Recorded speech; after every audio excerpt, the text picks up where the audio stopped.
Alright, fellers, fellettes, and whatever else you may call your thing. We're going to test the boat and see if we can recreate what happened last time.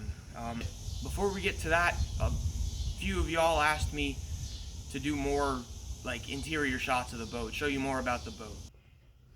Oh, you caught me in the old stabbing cabin. Well, anyways, this is the V-berth bed, which is for, you know, sleeping. Get your mind out of the gutter. Over here on the port side of the boat, this used to be an ice maker, but that was removed when I got it, so now it's my life jacket storage. And over here you can see, I don't know how to say this legally, the booger sugar tray, and under it you got the kilo compartment. And if we move back a little bit, you kind of got to be a midget to crawl off this thing, but oh. If you move back, you got two couches. They're real nice, leather, with this freaking like Mexican thing. It's really cool, 80s style. But you can hide a bunch of kilos under there with all the spiders that are in this thing. Then you got cup holders right there, which open to what I believe is a 2-glass wine rack. You put your wine glasses in there, and then you get your ladies drunk out on the lake. You know, that's why the bed's there. And then there's just a big old compartment right here. It goes into nothing. The radio's in there, all the wiring and stuff. There's another compartment under the seat. If you let me crawl out of here, you'll see we got the dashboard, which these are gauges I put in the boat. I bought a set of matching Teleflex gauges because the boat had some old mismatched medallion gauges in it. These were real nice. They all work. They're really nicely backlit. I don't know if you'll be able to see in the day, but they're red. Real nice. Original trim switches, original throttle, recovered seat. I'll put up a picture of what the interior looked like. I only have one picture, but it was all gone when I got it. And then if my lovely girlfriend here will get off the engine hatch, these are the two Mercruiser 485s, which were busted through the floor when I got the thing. So I had to rebuild everything, and both of them were blown up, so I rebuilt those too. If you haven't seen that, it's all on YouTube in the playlist for the boat. Go enjoy and watch me suffer through rebuilding this whole boat. So when I got the boat, it had bottom paint about right there around the whole thing. It's still got some bottom paint on the bottom of the hull, which you can see, but I had to get it off. I don't know why anybody would bottom paint this thing. Look at this. It's not even a sticker. This is paint. So beautiful. I haven't painted the drives. They're original MC1s with the old freaking oh shit hook. I did the cylinders and all that. Still got to do the trailer, but you know, that's how it be. You got the fart window, which I wish it had a hatch or the moon roofs. I really wish it had the moon roofs. If you know anything about these boats, there was an option for windows right here, and makes the cabin so much better. But there's the bottom paint, and then there's the big gold beast. Let's get out on the water and see if we can recreate this issue. All right guys, well, we made it out here. The weather's pretty shitty out here in Florida, but we're gonna get this thing in the water and see if we can recreate the issue from last time. It's just me and the old girlfriend, so let's hope nothing catastrophic goes wrong. We'll get back to you in a minute. All right guys, we made it in the water. Let's see how this goes. The tide's really low. I don't know how many feet of water I'm in here, but we gotta let this other guy launch first, and then we'll get going. Let me fire it up. I guess girlfriend can hold the camera.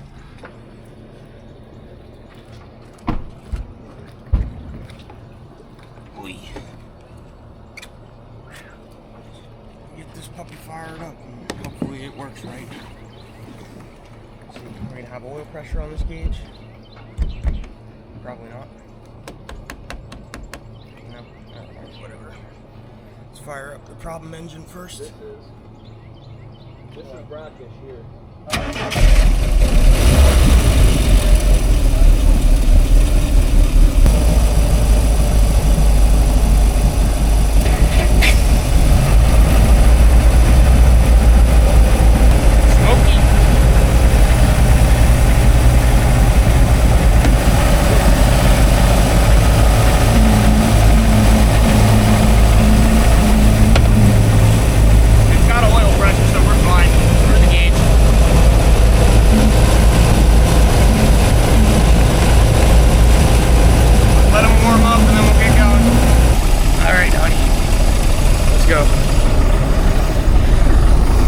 Alright guys, I don't know how well this is gonna go, but let's see if we can recreate the problem.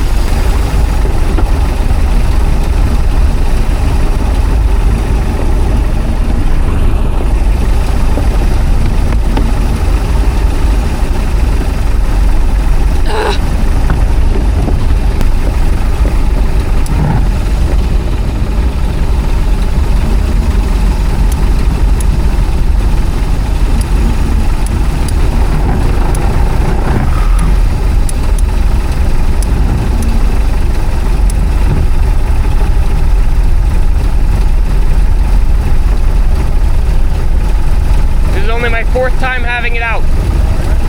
Yeah, I rebuilt the whole thing. It was quite dead when I got it.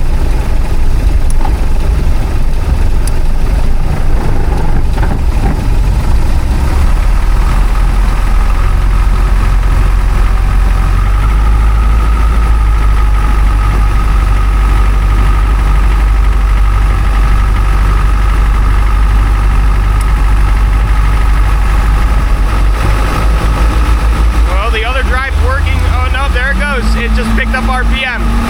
See? It's just spinning. Alright.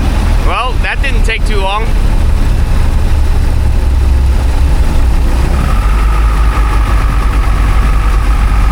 That definitely didn't take too long. You just turn this big beast around. Alright, well, at least we got one drive that still works, but the coupler's definitely blown or something.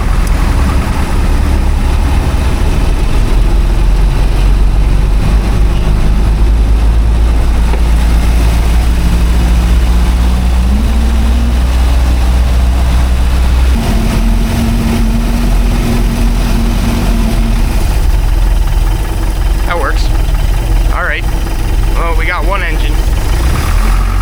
That definitely still works. Well, there's really not a whole lot else I can do. I'm down one drive. Stupid rubber coupler. I guess we'll do some 360 shots of the boat as we put it on the trailer.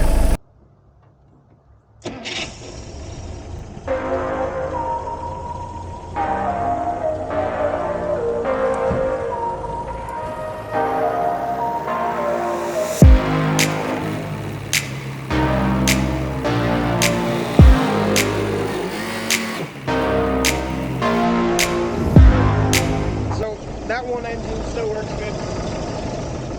She still goes in drive and propels and whatnot, but that one right there, it don't do nothing no more.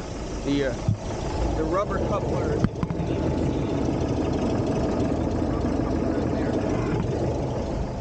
has spun inside of its shell. So here we go, pulling it back out of the water. I just wanted to get it on camera to show you guys what broke, and next video will be us fixing it, I guess. It's expensive. I don't know. We'll get to it at some point. Follow along for more. We'll catch you in the next one. Peace out.